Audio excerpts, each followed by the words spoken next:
कह दो सच्चे दरबार की, सच्चे दरबार की, सच्चे दरबार की, सच्चे दरबार की। ये जयकारा जय घोष जितने बार भी समर्पित होकर के लगाओगे ना तो इन रजाइयों की जरूरत नहीं पड़ेगी आपको। कह दो सच्चे दरबार की, हाँ सच्चे दरबार की, सच्चे दरबार की। जिस वक्त नंदलाल ने अपना शीश भगवती के चरणों में भेंट स्वरूप चढ़ाया और भगवती ने पलक झपकते ही नंदलाल के शीश को वापस धड़ से जोड़ दिया, उनकी गर्दन पे लाल रंग का निशान बन गया था। आपने अभी ये जो नारियल की भेंट भगवती को चढ़ाई है, ये अपना शीश आपने भगवती को चढ़ाया है। माँ ने पलक झपकते ही नंदलाल के शीश को वापस धड़ से जोड़ दिया था, उसको भूमि पर नहीं गिरने दिया था। इसलिए नारियल यहाँ दरबार में नहीं छोड़े जाते हैं, हाथ के हाथ जोत से लगा करके आपकी झोली में डाल दिए जाते हैं, आपका शीश आपके धड़ से वापस जोड़ दिया जाता है। जिस प्रकार बाबा नंदलाल की गर्दन पर लाल रंग का निशान बना, आपने भी माँ को अपने शीश की भेंट चढ़ाई, उसी लाल रंग की निशानी ये हाथों की मूली कहलाती है जो बड़ी शुद्ध और पावन है। आप भी आज से वही माँ के भक्त नंदलाल बन गए हैं जिन्होंने अपने शीश की भेंट भगवती को चढ़ाई। क्या तो सच्चे दरबार की। और इसको जब तक गले में धारण रखना है रखना, और जब भी इसको निकालोगे तो उसको बहते हुए जल में प्रवाह करना है। अगर निकाल करके रखते हो तो किसी पूजनीय स्थान पर रखना, इधर उधर मत फेंकना इसको। क्या तो सच्चे दरबार की, सच्चे दरबार की। तो आए प्रारंभ करते हैं तारा और रुक्मण के उस पंथ को जिसके बिना ये जागरण कभी संपूर्ण नहीं माना जाता है। तारा और रुक्मण का ये पंथ, ये कथा आपने पिछली बार सुनी। आपको क्या बताया और क्या समझाया गया इस कथा के माध्यम से, क्या समझ आया आपकी?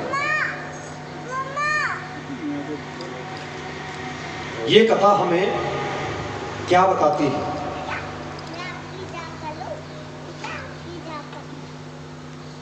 कोई बात नहीं, मैं बताता हूं। ये जागरण पंथ है क्या, ये सब कुछ हमें ये कथा बताती है।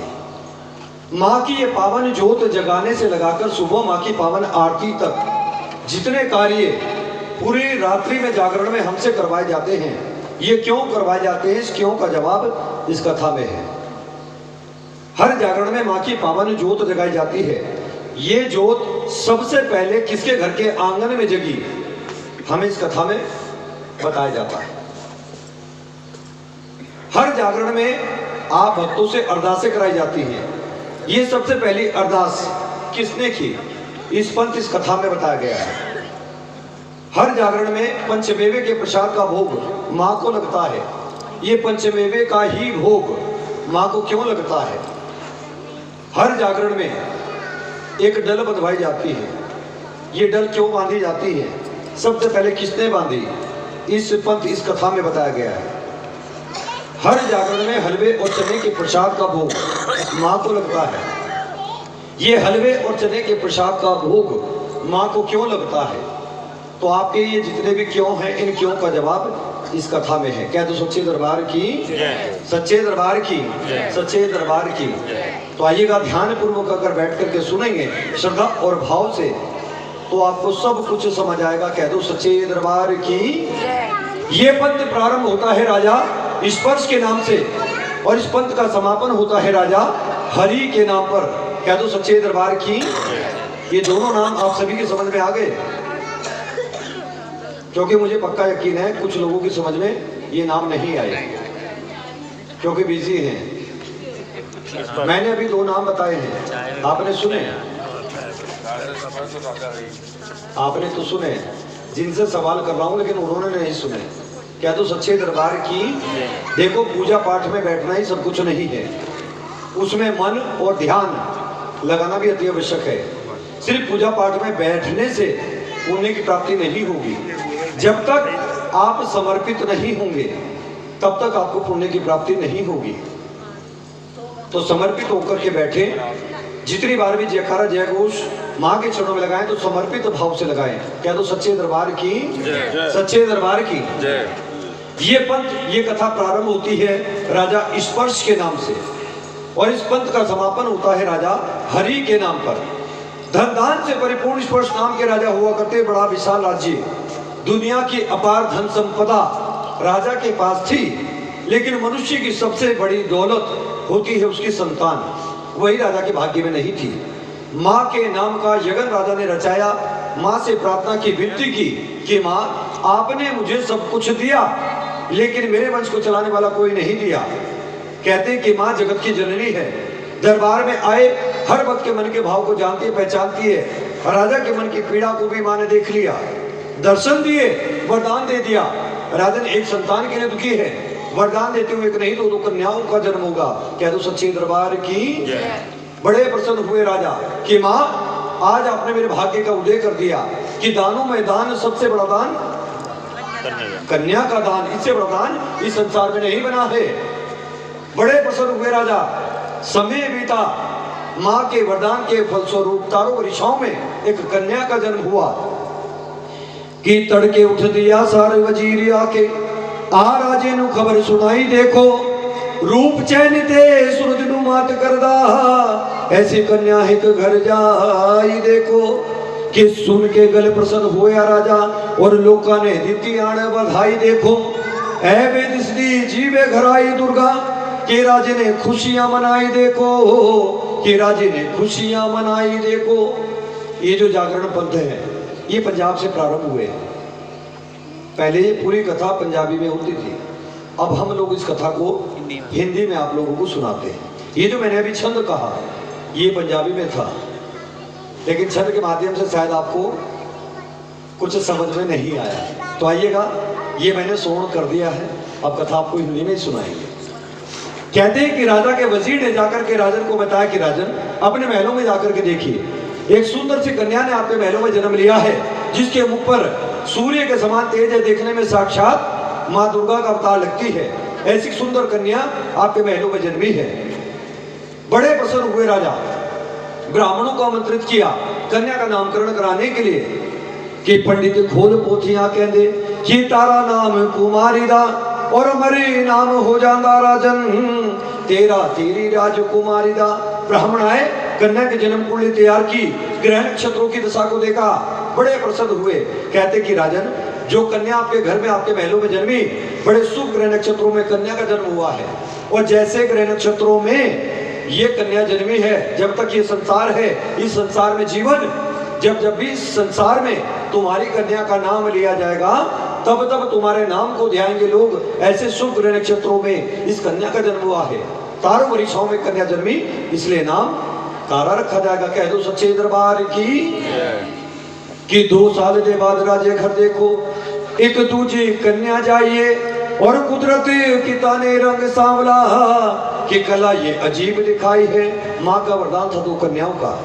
पहली कन्या के जन्म के पश्चात समय बीता, समय के साथ राजन के यहाँ पर एक और कन्या का जन्म हुआ।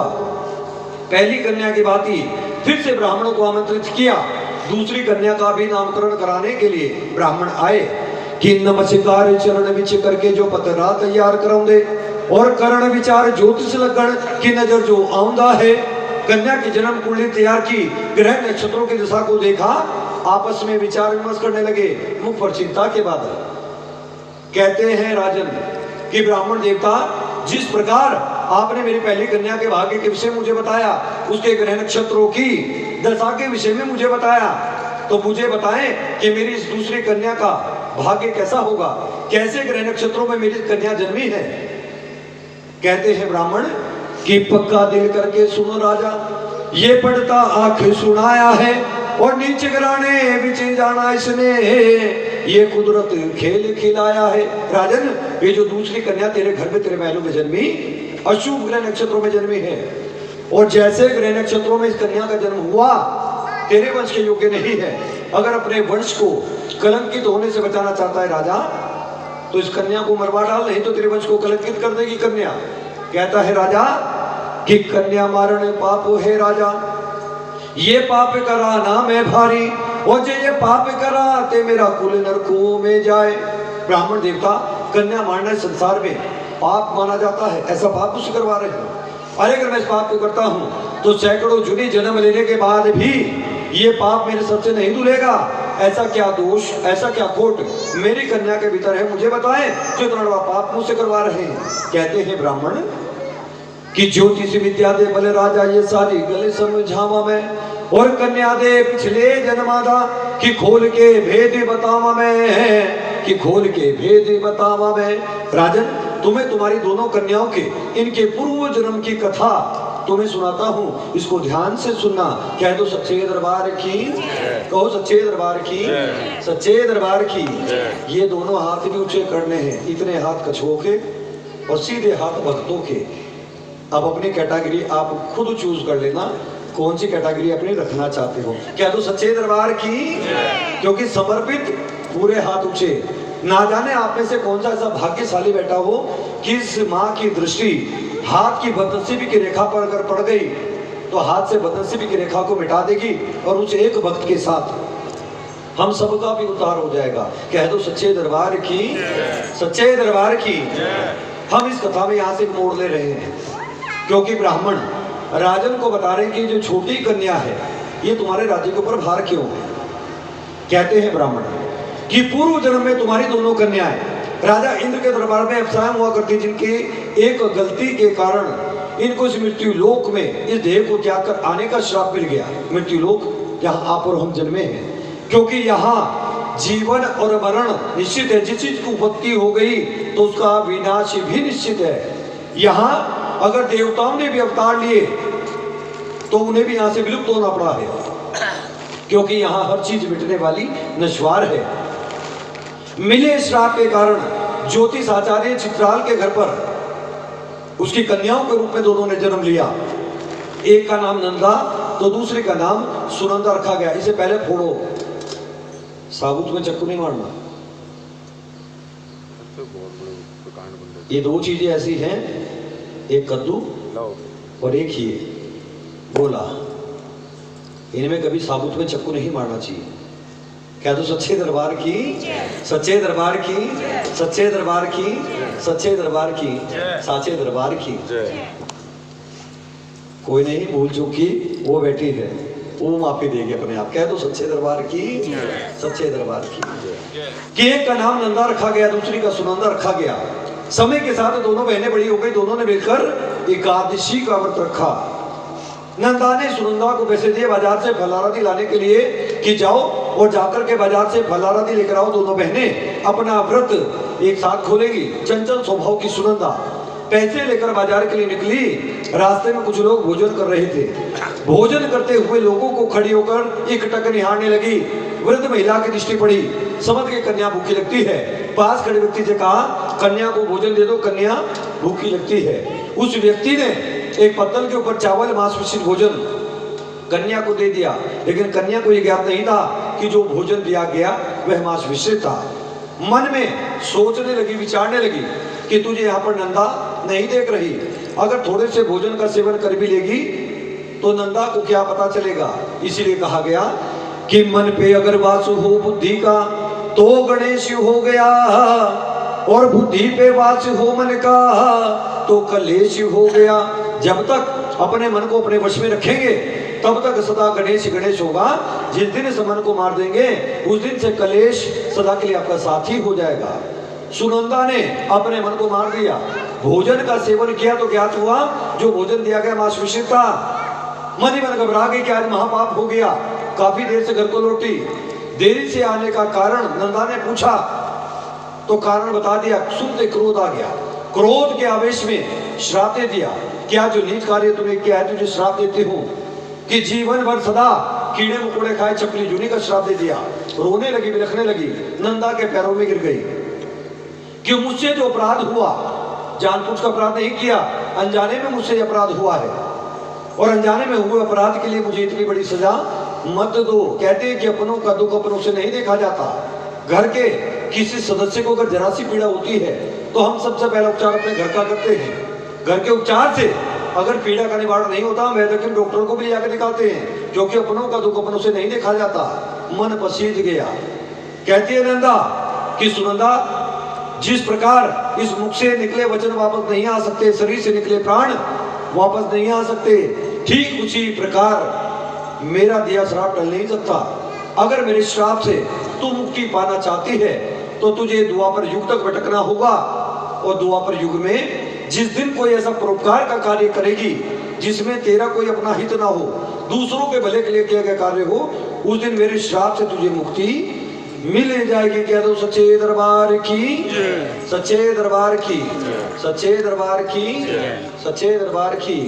मुझे इधर से आवाज नहीं आ रही, अब क्या आएगी, एक बार और बोलो। कह दो सच्चे दरबार की जय, सच्चे दरबार की।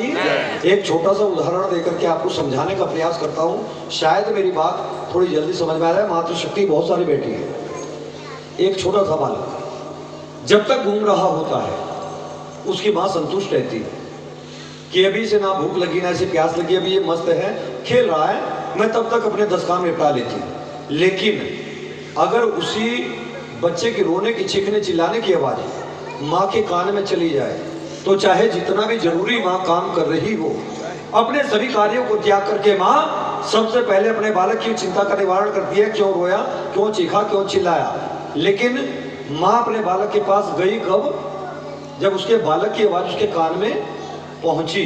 अगर आप ही अपनी चिंताओं को निवारण करवाना है, अपनी पीड़ा इस भगवती को बतानी है, तो कम से कम अपनी आवाज इस भगवती के कान तक पहुंचाओ। कह दो सच्चे दरबार की जय, सच्चे दरबार की जय। इसे सरल भाषा में मैं नहीं बता सकता हूँ। कह दो सच्चे दरबार की जय, सच्चे दरबार की जय, सच्चे दरबार की जय। ये मैंने कथा कहाँ छोड़ी थी? जिन्हें याद है सिर्फ हाथ उठा लेना, बताएगा कोई नहीं।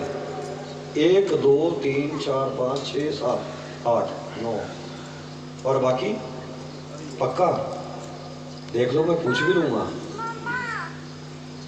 तो ठीक है। बताओ मैंने भी इस कथा को कहाँ विराम दिया? क्या दो सच्चे दरबार की, सच्चे दरबार की। अभी गाड़ी में सवार हैं, कह दो सच्चे दरबार की, सच्चे दरबार की, सच्चे दरबार की। कहते हैं हलवे चने का प्रसाद, जैसा मैंने बताया था 6:30 बजे है, 6:30 बजे लेट हो जाएगा। नहीं बना रहा होगा ना, बन गया, बना रहा है। इस कथा में ही उस प्रसाद का भोग लगना है। अच्छा बजे के बोल बना ही रहा हूँ। कितना टाइम लग जाएगा? कथा में कितना टाइम लगेगा? उधर के इंचार्ज तो वही, आप अभी पौना घंटा मान के चलो।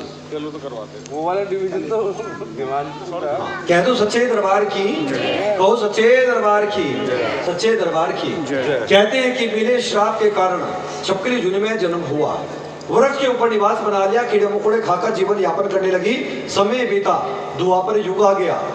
द्वापर युग किसका युग? कृष्ण। भगवान श्री कृष्ण। त्रेता विच श्री राम जी आलिए, द्वापर विच कृष्ण मुरारी, भगवान श्री कृष्ण। पांडवों का युग, पांचों पांडव अज्ञातवास पर निकले हुए, ऋषि मुनियों का वेश धारण कर रखा, वन वन भटकते भी रहे, आकर के वृक्ष के नीचे लेट गए, गहरी निद्रा आ गई।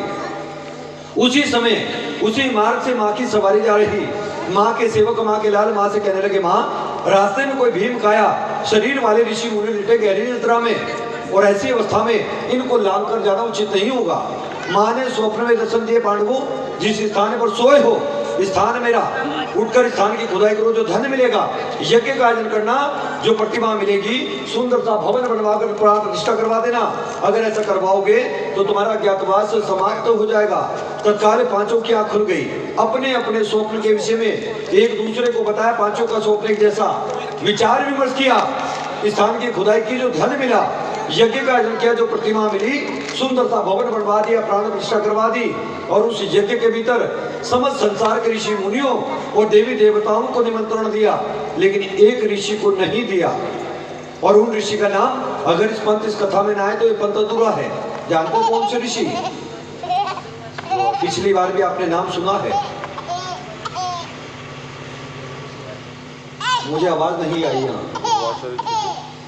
इतना थोड़ा सा तेज बोलो कि जो आपके आसपास बैठे हैं इनको सुनाई दे जाए। आवाज आई आप सभी को? क्या नाम बताया है? कह दो सच्चे दरबार की, क्योंकि उन्हें कोई भी अपने शुभ कार्य में नहीं बुलाते थे। ऋषि दुर्वासा ने एक महापाप किया था, और हमारे हिंदू सनातन धर्म में सबसे बड़ा महापाप किस चीज को माना जाता है? इतना भारी सवाल नहीं मैंने पूछा है कि इतना सोच रहे हो। यहाँ नहीं पता चलता, नहीं चलता है पता, रोज समाचारों में आती है खबरें। जीव हत्या, गौ हत्या।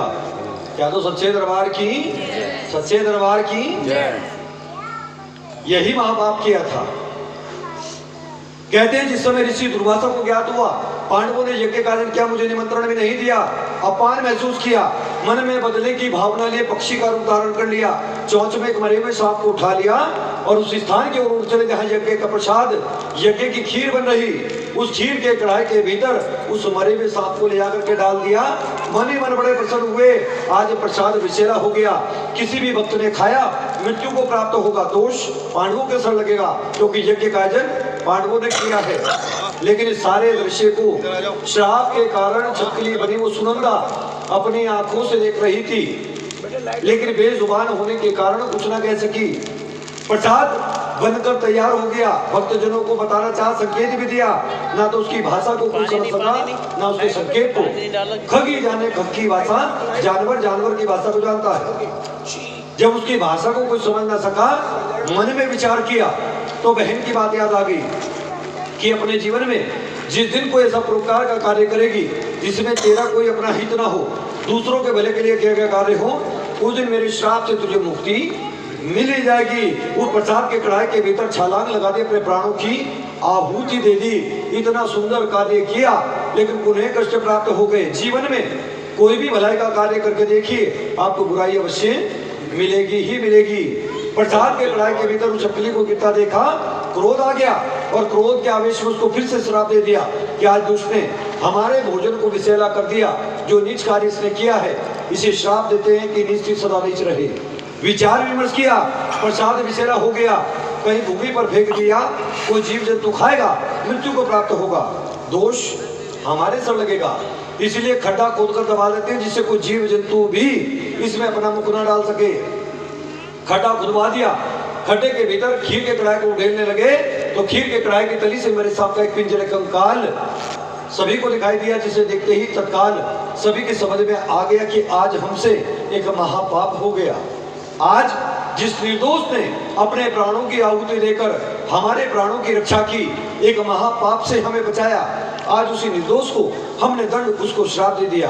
अपनी भूल पर पछताने लगे, मन में विचार किया हमारा दिया श्राप टलेगा नहीं, इसलिए इसे वरदान देते हैं, इसका जो जन्म होगा एक ऊंचे राजघराने में होगा, लेकिन हमारा दिया श्राप टलेगा नहीं, इस कारण इसका पालन पोषण एक नीचे कुल में होगा। मिले उसी वरदान के कारण कन्या का जन्म राजघराने में हुआ। राजा के यहाँ छोटी कन्या के रूप में, बड़ी के रूप में तारा जन्मी और छोटी के रूप में ये कन्या जन्मी है।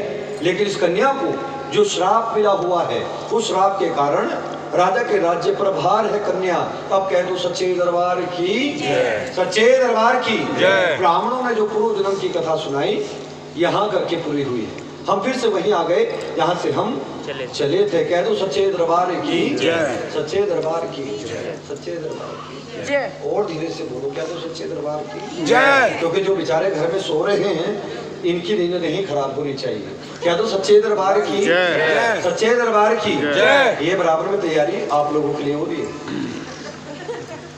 ये जितनी एनर्जी खर्च करवा रहा हूँ सब आपको दिलवाऊंगा। कह दो सच्चे दरबार की जय। लेकिन कुछ पाने के लिए खोना पड़ता है, थोड़ी मेहनत तो आपको करनी पड़ेगी। कह दो सच्चे दरबार की जय, सच्चे दरबार की जय, सच्चे दरबार की जय। कहते हैं राजन कि ब्राह्मण देवता इस कन्या के हत्या के पाप से बचने का मुझे कोई दूसरा मार्ग बताए, जिससे मैं इस कन्या के हत्या के पाप से बच जाऊं, ये संकट मेरे राज्य से दूर हो जाए। कहते हैं ब्राह्मण कि चंदन की लकड़ी का बक्सा बनवाकर, हीरे मोती जवाहरात से जड़वाकर कन्या को बक्से के भीतर रख नदी में जल प्रवाह कर दे। धन के लालच में जो कोई भी बक्से को पकड़ेगा तो इस कन्या का भी पालन पोषण करेगा। ऐसा करने से इस जीव हत्या के पाप से तुम बच जाओगे, संकट तुम्हारे राज्य से दूर हो जाएगा। कि राजन ने सही किया कि लकड़ा संदूक मंगा के हीरे जड़ते जड़ाइए और मखमली मोतियां नाल सजा के बीच बिस्तर लगवाया है। कि चंदन की लकड़ी का बक्सा बनवा दिया, हीरे मोती जवाहरात से जड़वा दिया, कन्या को बक्से के भीतर रख नदी में जल प्रवाह कर दिया। कहते हैं कि बक्सा प्रातः काल की पावन बेला एक घाट के समीप जा लगा। घाट पर मैत्र स्नान कर रहा, ब्राह्मण स्नान कर रहा और मैत्र समाधि का कार्य। सूर्य की पहली किरण बक्से के ऊपर पड़ी, हीरे मोती जगमगा उठे, जिनकी चमक धमक को देखकर ब्राह्मण के मन में लालच उत्पन्न हो गया।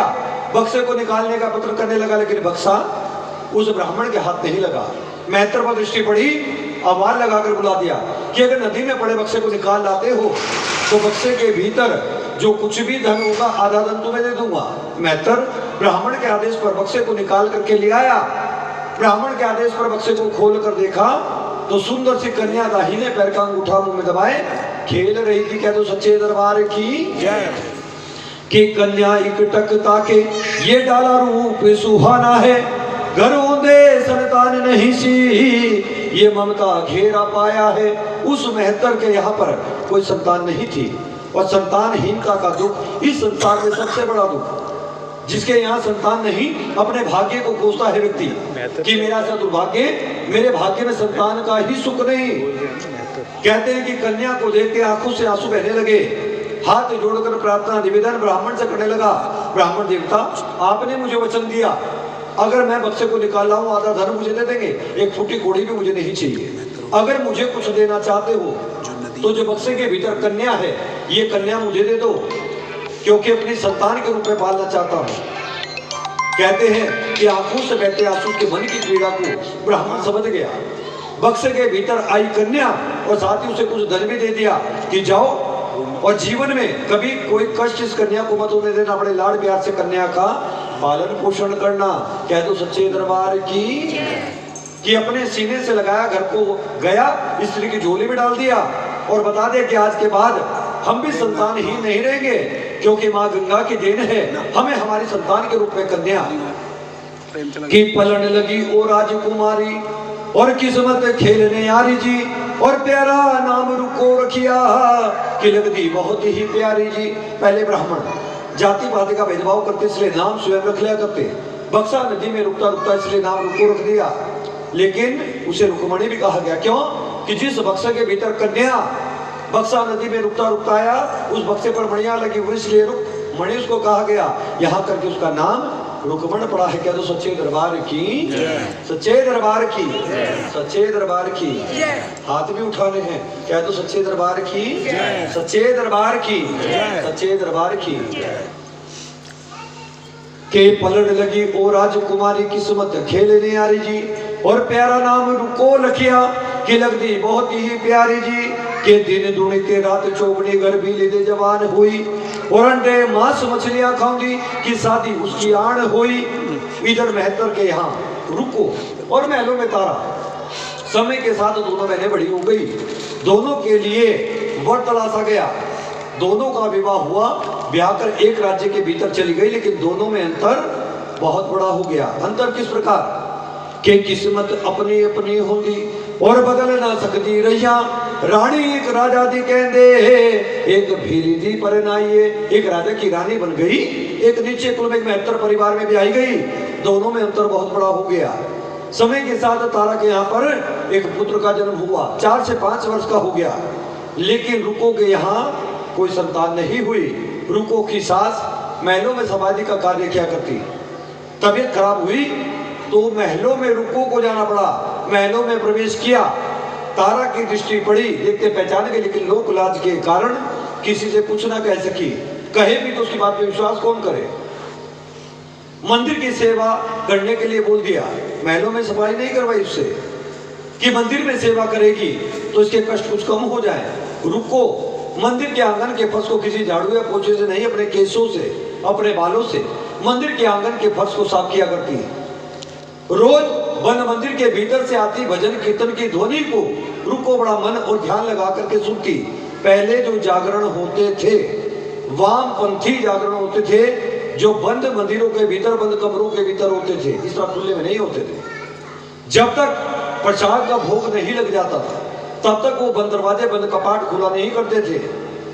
रोज बंद मंदिर के भीतर से आती भजन कीर्तन की ध्वनि को रुको बड़ा मन और ध्यान लगा करके सुनती कि समय के साथ जैसा खाओ अन्न वैसा हो जाए, मन जैसी संगत में रहोगे वैसी रंगत आपकी हो जाएगी। उसके मन में जिज्ञासा उत्पन्न हो गई उस पद को जानने की।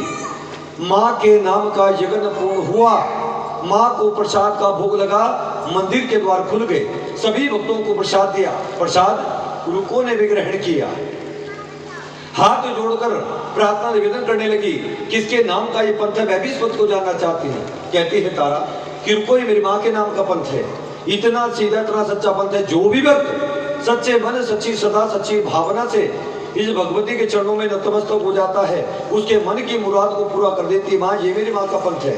रुको ने अपना शीश माँ के चरणों में नवा दिया, एक टका उसके पल्लू में बंधा, माँ के चरणों में भेंट स्वरूप चढ़ा दिया, अरदास स्वरूप चढ़ा दिया कि माँ तुझे देने के लिए मेरे पास कुछ नहीं है, लेकिन अगर तूने मेरी सूनी गोद को भर दिया, मेरे यहाँ पर एक संतान दे दी माँ, तो तेरे नाम की पावन ज्योत का प्रकाश अपने घर के आंगन में कराऊंगी। क्या है तो सच्चे दरबार की जय, सच्चे दरबार की जय, सच्चे दरबार की जय। ये जो जागरण में अरदासें कराई जाती है, सबसे पहली अरदास रुको ने करी, और इस पंथ में इस अरदास को वो भक्त अपनी नेक कमाई से कराते हैं जो माँ भगवती की पावन ज्योत जगाते हैं। रात्रि की तीसरी अरदास, पूरी रात्रि में हमने आपको 4 अरदासें कही, तो ये रात्रि की वो तीसरी और सबसे अहम अरदास है ये पूरी रात्रि की। तो आइएगा, एक अरदास सबसे पहले अपनी समिति की ओर से, ये झोली भरने की अरदास कहलाती है, माँ ने रुको की झोली भरी। तो आइएगा, इस अरदास को सबसे पहले समिति की ओर से कराया जाए। आई हुई संगत में से अगर कोई भी भक्त इस अरदास को करना चाहते हैं तो अरदास करा सकते हैं।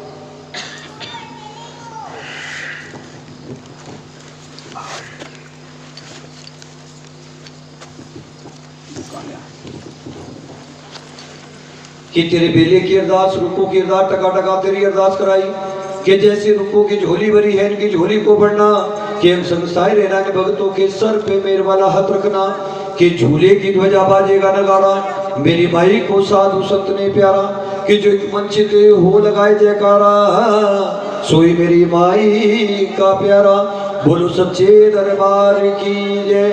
अरदास जी अरदास तेरे बेले की अरदास महारानी, ये रुको की अरदास कराई, जैसे रुको की झोली को भरी है, तो झोलियों को बढ़ना संसार रहना, इन भक्तों के सर पे माँ सदा मेरा वाला हाथ रखे।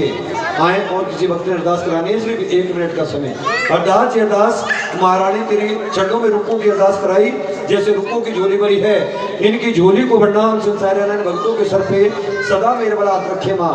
अरदास अरदास आपके चरणों में अरदास महारानी, झोली भरने की अरदास कराई, जैसे रुको की झोली भरी, इनकी झोली को भरे हम संसार।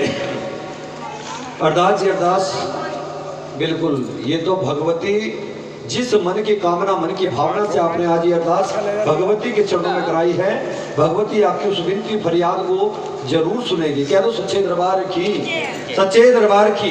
अरदास अरदास आपके चरणों में अरदास महारानी, रुको की अरदास, झोली बढ़ने की अरदास, जिन खजानों से अरदास आई, खजानों को भरपूर करे माँ।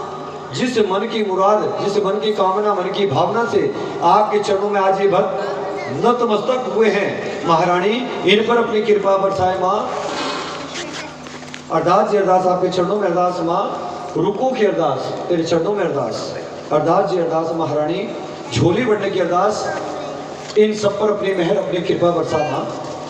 अरदास अरदास तेरे चरणों में अरदास माँ। अरदास अरदास महारानी आपके चरणों में अरदास, झोली बढ़ने की अरदास। कह दो सच्चे दरबार की, सच्चे दरबार की, सच्चे दरबार की, सच्चे दरबार की। कहते हैं कि माँ ने रुको की विनती फरियाद को सुन लिया। समय के साथ रुको के यहाँ पर भी एक पुत्र का जन्म हो गया। रुको अपने पुत्र के मोह में इस प्रकार से खो गई कि ले लो आप। अरदास अरदास आपके चरणों में अरदास महारानी, रुको की अरदास, जिस खजाने से अरदास आए, खजाने को भरपूर करे माँ, अंश बसाए रहे, भक्तों के सर पे सदा माँ मेरे वाला हाथ रखे, कि झूले की ध्वजा बाजे का नगाड़ा, मेरी माई को साधु संत ने प्यारा, कि जो वंचित हो लगाए जयकारा, सोई मेरी माई का प्यारा। बोलो सच्चे दरबार की। कहते हैं कि माँ ने रुको के यहाँ पर भी एक पुत्र दे दिया, रुको की गोद भर गई। रुको अपने पुत्र के मोह में इस प्रकार से खो गई कि माँ को दिया वचन भूल गई।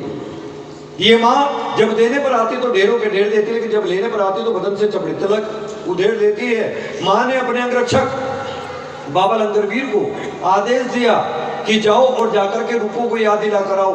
उसने अपना वचन अभी तक पूरा नहीं किया। बाबा लंगरवीर रुको के घर गए, जाकर अपनी छाया, अपनी छवि रुको के बच्चे के शरीर पर डाल दी, जिससे रुको के बच्चे के शरीर पर छोटे छोटे दाने लेकर के, जिन्हें आप और हम इस महामाई का नाम दे दिया करते हैं। क्या तो सच्चे दरबार की। और जो कष्ट ये माँ देती है, उनका निवारण भी यही माँ करती है। किसी वैद्य हकीम, किसी डॉक्टर के पास इस माँ के दिए उस कष्ट का निवारण नहीं है। अपने पुत्र की पीड़ा चटपटाहट देखी नहीं गई। नगर के जितने भी वैद्य हकीम थे सभी को ले जाकर दिखाया, किसी की औषधि का उसके पुत्र को कोई लाभ नहीं हुआ। थक हार कर निराश होकर तारा के पास पहुंची, अपने पुत्र की हालत के विषय में बताया। समझ गई तारा, कहती है तारा कि ना तो तेरे पुत्र को कोई रोग हुआ, ना किसी की नजर लगी, ये तो इस महामाई का प्रकोप है, तूने अवश्य कोई भूल की है। कहते हैं कि जब माँ का नाम सामने आया तो अपनी भूल याद आ गई, हाथ जोड़कर प्रार्थना निवेदन करने लगी। आपने मुझे माँ के सच्चे पंथ का मार्ग दिखाया था, मेरे वचन से मुक्ति का मार्ग भी अब मुझे आप दिखाओ, क्योंकि मैंने माँ से मन्नत मांगी थी। माँ ने मेरे मन की मुराद को पूरा कर दिया, लेकिन मैंने अपना वचन अभी तक पूरा नहीं किया।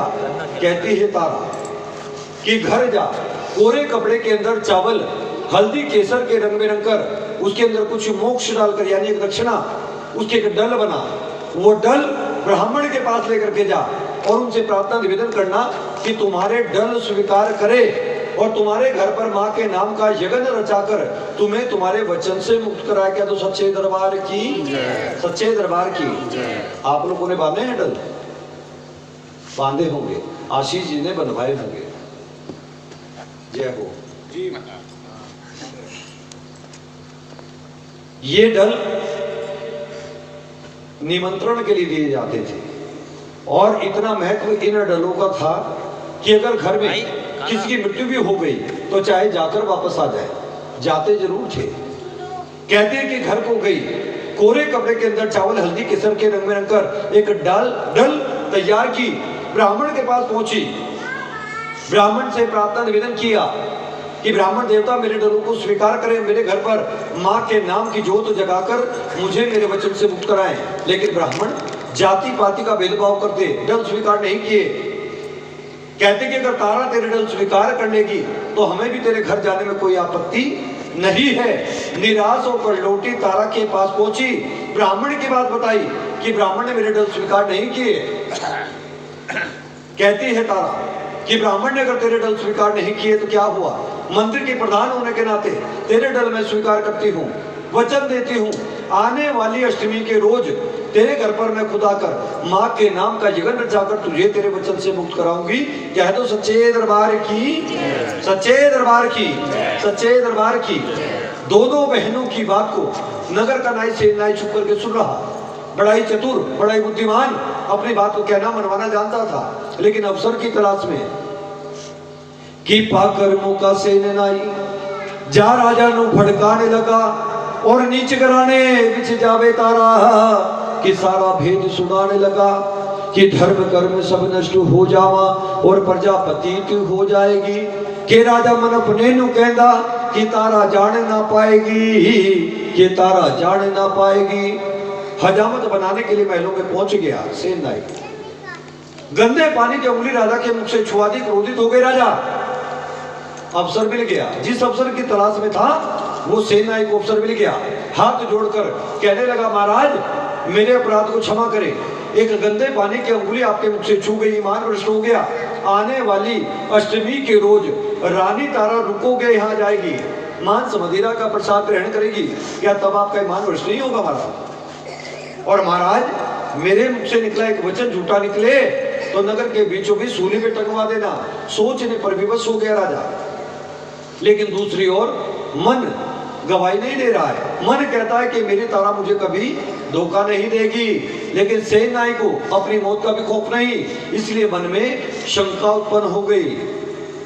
अष्टमी का रोज आ गया, महलों पर कड़ा पहरा लगवा दिया, भीतर जाने बाहर आने पर सख्त पाबंदी लगवा दी कि ले कटरा उंगली नो पछिया मेला दे विच आए जी और लेट गए सरगोदी रख के राजा के नींद ना बुसनु आए जी।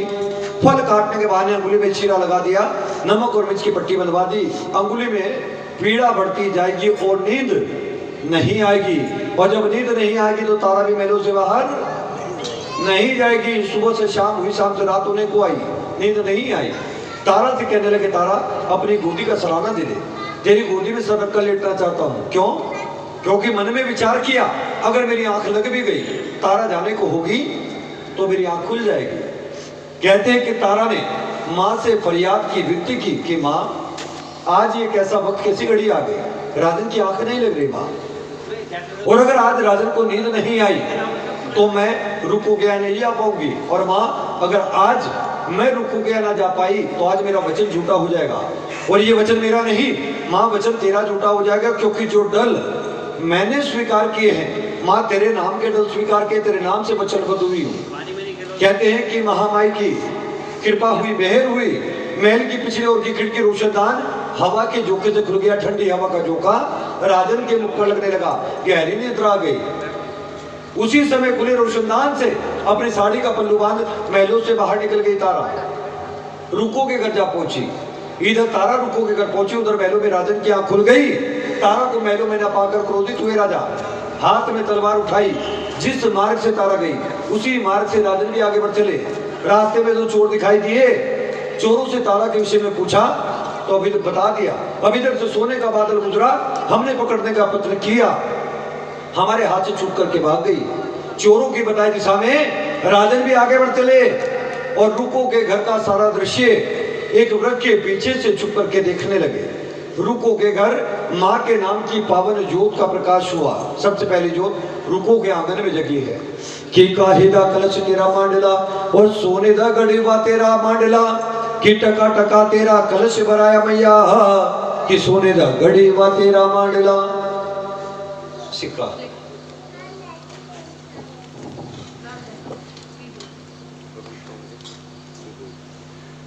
माँ के दरबार में एक चावल का लोटा भरा हुआ रखा है, ये डब्बे में से बाहर निकाल लेना सीखे को, मुट्ठी में बंद करना इसको, और उस कलश के अंदर इसको चावल में बिल्कुल नीचे तली में डाल देना, सीधे हाथ से इसको ढकना, भगवती से अपने लिए आई हुई संगत के लिए प्रार्थना करना। उसके उपरांत जितनी संगत यहाँ बैठी है सभी का हाथ उस कलश को लगवाना। पाइएगा महामाई के नाम का ये पावन कलश भराया जा रहा है। महावैष्णो धाम की यात्रा में हम गर्भजून की गुफा से होकर के निकलते हैं। उस गुफा के अंदर हमें जहाँ सिक्के लगाने का अवसर मिल जाता है वो गुप्त अरदासें होती है। इस पंथ, इस कथा में ये गुप्त अरदासें होती है। अगर कोई करना चाहता है तो ये कलश आप सभी के सम्मुख आएगा, कोई भी एक दक्षिणा या सिक्का इसमें जरूर डाल देना, नहीं तो इसको छू जरूर लेना। इसको छूने मात्र से इस शरीर के रोगों से मुक्ति मिलती है, घर की दरिद्रता दूर होती है। कि काहिदा कलश तेरा मांडला, और सोने दा गड़ीवा तेरा मांडला, कि टका टका तेरा कलश भराया मैया, कि सोने दा गड़ीवा तेरा मांडला। प्रसाद हो गया तैयार, इसको मिक्स करो, इसका वक्त आ गया है, इसका भोग लगना।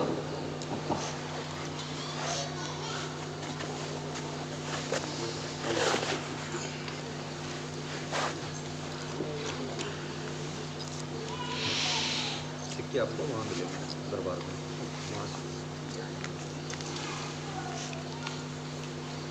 सभी का हाथ लगवा दीजिएगा।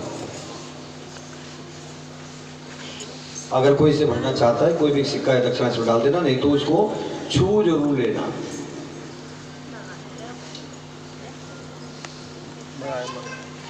ये जो पंचमेवे के प्रसाद का भोग माँ को लगता है, ये क्यों लगता है, अब इसका वर्णन इस कथा में आ रहा है।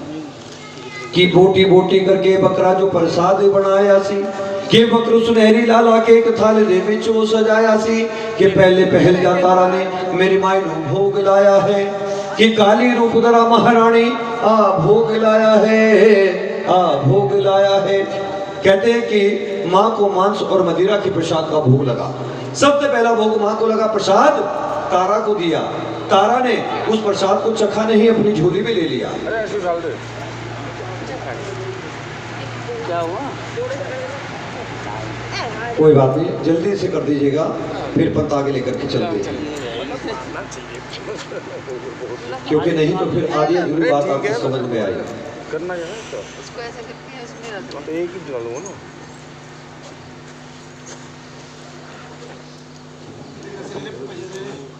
भाई कितने दे? कहाँ है? चल आइएगा, शीघ्र से शीघ्र करें। महामाई सब पर कृपा बरसाए, सबकी लाज रखे माँ। हाथ ढक करके रखिएगा पर इसको वापस वहीं पर रख देना जहां से इसको उठाया है। कह दो सच्चे दरबार की, सच्चे दरबार की जी। एक है, एक इनके पास जितने आए थे, एक मॉडल ले लिया, एक मैंने, एक इनने है बात तो क्या कहूँ नोट भी चल जावे कोई छोटे छोटे हैं थे, नहीं छोटा बड़े दिए सिक्के तो बंदी कर देगी, सिक्के का जमाना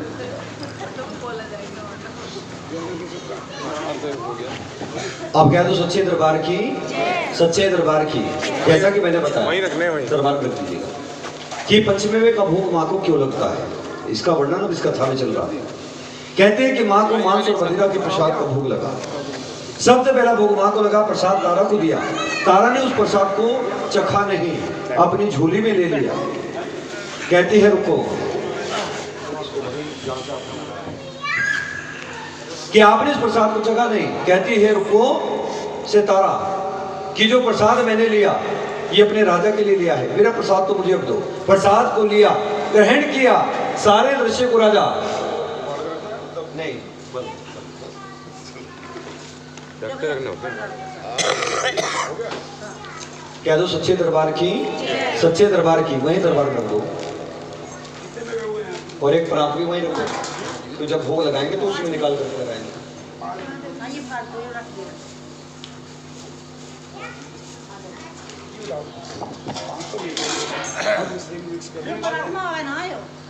कोई बात इसलिए तो भैया ढककर दिया जाए प्रसाद। अब कह दो सच्चे दरबार की, सच्चे दरबार की। कि सारे दृश्य को राजा व्रत के पीछे जो छुप करके देख रहा है कि गुस्से दे विच आ राजे ने कि साणी सिर तो लाइए और झट प्रचंड होमा आदि कमारी के कला अजीब दिखाई है। जिस वक्त तारा के आंचल को झपट्टा मारकर राजन ने खोल करके देखा क्रोध के आवेश में, तो देख करके हैरान रह गया। क्यों? कि जो मांस मदिरा का प्रसाद था 5 प्रकार के मेवों में बदल गया। किस प्रकार? कि लहू सी केसर रोड़ी बनिया, मांस कड़ाहा भंगूर होया, हड्डियां बन गया ने फूल मखाना और बढ़िया जो दस्तूर होया।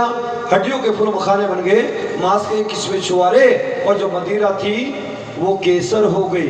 5 प्रकार के मेवों में प्रसाद बदल गया, जिसे हम पंचमेवे का प्रसाद, बांटे का प्रसाद कहते हैं। देख करके हैरान हुआ राजा। कहता तारा, मैंने अपनी आंख से मांस मदिरा का प्रसाद ग्रहण करते देखा है तुझे, तूने अपने जादू से इस प्रसाद का स्वरूप बदला है। कहती महाराज जो कुछ है मेरी माँ का पंथ, कि झूठ बोलती है। अगर यही तेरी माँ का पंथ है तो आज इस पंथ को मैं भी देखना चाहता हूँ, मुझे भी अपनी माँ का यह पंथ दिखा। कहती है तारा कि जो वचन मांगू वचनों को पूरा करना होगा, कि मांग ले वचन। तारा ने वचन मांगा, संसार में जो वस्तु सबसे अधिक प्यारी है, जिसका सबसे अधिक मोह है, माँ के चरणों में भेंट स्वरूप चढ़ा दो। राजा को राजा का घोड़ा और बेटा सबसे प्यारे थे, लेकिन मोह अपने पुत्र का था। कोई भी जानवर हो या मनुष्य, सर्वप्रथम अपनी संतान की रक्षा करता है। राजा ने भी अपनी संतान की रक्षा करते हुए घोड़े के शीश को थाल में सजा कर लिया। ले तारा, मैंने अपना वचन पूरा कर दिया, अब मुझे अपने माँ का पन दिखा। कहती है तारा कि बेजुबान घोड़े दी राजा, तू काहे नु बलि चढ़ाए, टुकड़े कर तू अपने पुत्रा दे, कि देखे ये दुनिया सारी है। राजन, बेजुबान जानवर के शीश को तू काट करके ले आया बिना उसके आगे के। अरे अपने लिए विरोध के 2 शब्द भी तुझसे नहीं कह पाया। अगर शीश लेकर आना है तो जाकर अपने बेटे का लेकर आ, वो भी बिना उसके आगे के नहीं, उसके आगे लेकर। कि ले कटरा उंगली नु पछिया, कि महला दे विच आए जी। कहते हैं कि महलों में जब पहुंचा, बेटे को आवाज लगाई। पिता की पुकार को सुनकर बेटा दौड़ता चला आया। बुलाने का कारण पूछा, कारण बता दिया, नतमस्तक हो गया। बेटे के शीश को भी थाल में सजा कर लिया। ले तारा, मैंने अपना वचन पूरा कर दिया। कहती है तारा कि राजन दोनों के शरीर के छोटे छोटे टुकड़े कर प्रसाद बनाने के लिए चूल्हे पर चढ़ा दो। राजा ने ऐसा ही किया। चूल्हे के भीतर लकड़ी लगाने को हुई तारा, तो हाथ पकड़ लिया कि आज चूल्हे के भीतर लकड़ी जले ना गोसागम की जोत जगा करके दिखा, अगर तेरी महामाई के अंदर शक्ति है तो। कहते हैं कि तारा ने माँ ज्वाला को याद किया कि जागो माँ ज्वाला, जागो प्रतिपाला, आज राधे ने तेरी शक्ति को ललकारा माँ। उस चूल्हे के भीतर अगम की जोत जग गई, ज्वाला इतनी भड़क गई कि महलों में ज्वाला ही ज्वाला हो गई। प्रसाद खद्दे पकने लगा, बन करके तैयार हो गया कि तारा कहे राजा से भक्तों कि थाल 5 ले आयो जी, और बढ़िया प्रसाद रानी तारा 5 थाल कर आया जी। ये हमने भी 5 दोने मंगवाए। तारा ने उस प्रसाद को 5 थालों में निकलवा दिया, 5 भागों में विभाजित करवा दिया। उसी का एक स्वरूप हमने ये 5 दोने मंगवाए। अब उन 5 थालों का किया क्या कि पहला थाल उठाओ राजा मेरे मायने भोग लाओ। राजन, ये प्रसाद का पहला थाल माँ को भोग लगाइए। राजन ने ऐसा ही किया कि पहले जा राजा ने मेरे मायनू भोग लाया है। दूजा थाल दिया तारा नू, तीजा आप पे खाया है, दूसरा तारा को दे दिया, तीसरा स्वयं ले लिया। पहली डली राजा जीवदा ते मन में करत विचार, जे दूजी डली राजा जीवदा ते नैन भर भर के रोए। प्रसाद का पहला निवाला राजन ने उठाया तो मन में विचार किया, आज कैसा वक्त कैसी घड़ी आ गई, जिस बेटे जिस घोड़े को पाल पोस करके इतना बड़ा किया, आज उन्हीं का मांस मुझे खाना पड़ रहा है। दूसरा निवाला उठाया, बेटे की अंगुली हाथ में आ गई, रोने लगा राजा। कहती है तारा कि राजन आंखों की नासुओं को पोंछ ले, मेरी माँ के पंथ को देखना चाहते थे ना, अब माँ के पंथ को देखने का वक्त आया तो तेरी आंखें भर आई, आंखों के नासुओं को पोंछ। ये चौथा थाल उठा, अस्तबल में जा और इस प्रसाद का भोग जाकर अपने घोड़े को लगा करके आ। कहता तारा मेरा मन बड़ा दुखी है, मजाक मत कर। अरे जिस बेटे जिस घोड़े को पाल पोस की तरह बड़ा किया, अपने हाथ से काट कर छोटे छोटे टुकड़े कर दिए, प्रसाद बना दिया, भोग लगा दिया, खुद भी ग्रहण कर लिया, उसी घोड़े को इस प्रसाद का भोग लगाने कह रही तारा, मजाक मत कर। कहती महाराज अगर मेरी माँ के पद को देखना है तो ये चौथा थाल उठाइए, महलों में अस्तबल में जाइए और इस प्रसाद का भोग जाकर अपने घोड़े को लगा करके आई। अस्तबल में पहुंचा, देखकर बड़ा हैरान हुआ। क्यों? जिस स्थान पर घोड़ा बंधा हुआ करता, जो कर तो ही नहीं आता हुआ घास खा रहा, लेकिन अपनी आंखों को विश्वास नहीं हुआ। घोड़े के ऊपर हाथ फेर करके देख लिया, फिर भी मन को तसल्ली नहीं हुई। तारा की प्रसाद वाली बात याद आ गई, अपने जादू से स्वरूप बदल दिया।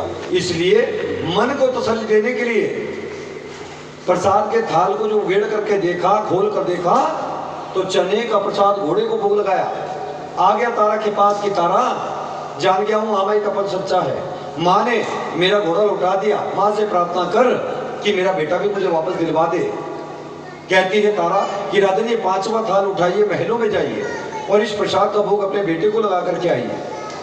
महलों में पहुंच गया, बेटे को आवाज लगाई, पिता की पुकार को सुनकर बेटा दौड़ता चला आया, लाड़ प्यार किया, पूछ ले कहाँ चला गया था। कहता पिताश्री जिस समय आपने मुझ पर तलवार से वार किया, आपकी आंख पे तो पट्टी बंधी थी, आपका वार खाली गया था। क्यों?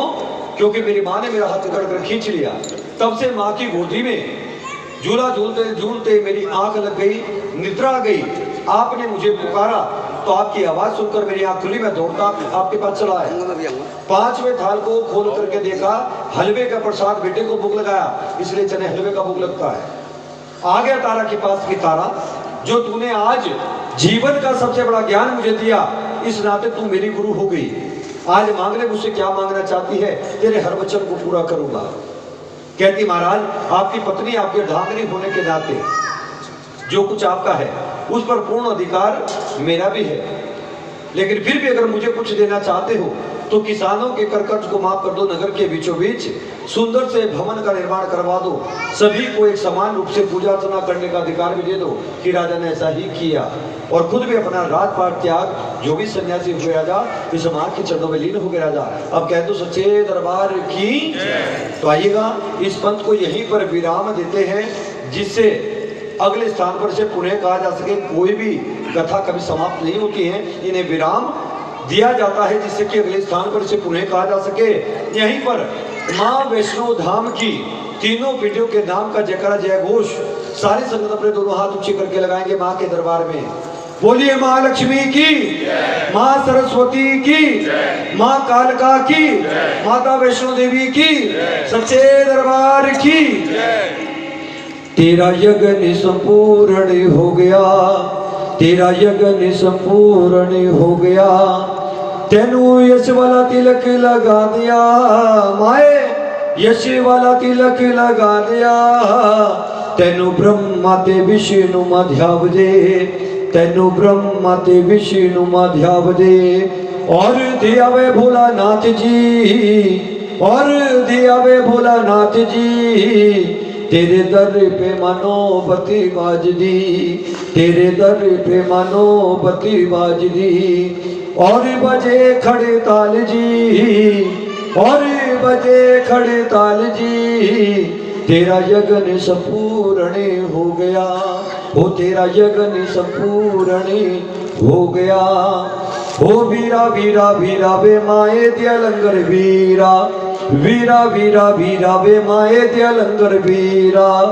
जब जब भीड़ पड़ी भक्तों पे, जब जब भीड़ पड़ी भक्तों पे, तब तब पर्वत चीरा वे माए दिया लंगर वीरा, वीरा वीरा वीरा वीरा वे माए दिया लंगर वीरा। मदिरा पी के ठुमक चले भैरो बाबा, मदिरा पी के ठुमक चले भैरो बाबा।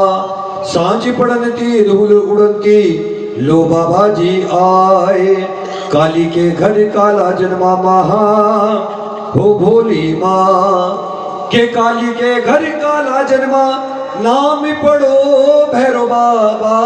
मदिरा पी के ठुमक चले भैरो बाबा, मदिरा पी के ठुमक चले भैरो बाबा। धूप दीप नो वेद आरती गुटुक चले भैरो बाबा, धूप दीप नो वेद आरती गुटुक चले भैरो बाबा।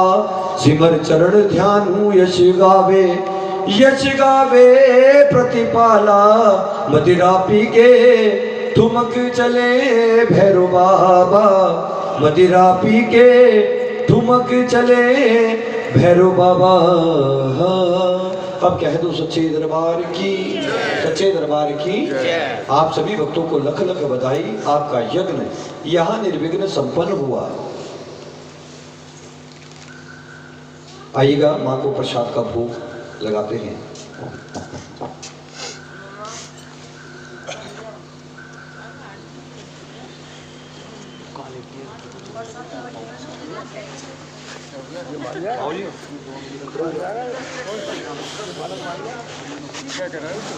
और वो जोड़ा भी